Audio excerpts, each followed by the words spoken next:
തണുപ്പും മഴയും ദുരിതം വിതച്ച ഗസയിലേക്ക് കൂടുതൽ സഹായങ്ങളുമായി സൗദി അറേബ്യ.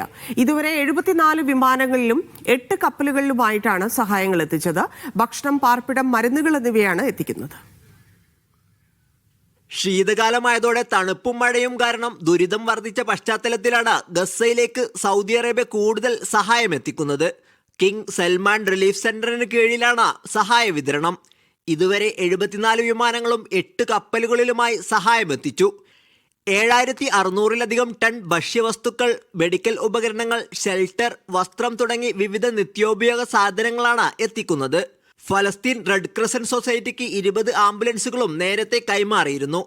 ഗസ മുനമ്പിൽ ദുരിതാശ്വാസ പദ്ധതികൾക്കായി $90.35 മില്യൺ കരാർ അന്താരാഷ്ട്ര സംഘടനകളുമായി സെന്റർ ധാരണയായി. അതിർത്തികൾ വഴി നൽകുന്നത് പ്രയാസമായതിനാൽ ജോർദാനുമായി സഹകരിച്ച് എയർ ഡ്രോപ്പ് വഴിയും സഹായം നൽകുന്നുണ്ട്. സൗദി ഭരണാധികാരിയുടെയും കിരീടാവകാശിയുടെയും പ്രത്യേക നിർദ്ദേശപ്രകാരം റിലീഫ് സെന്ററിന്റെ കീഴിലാണ് സഹായ വിതരണം. Sabith Saleem, media 1, Jeddah.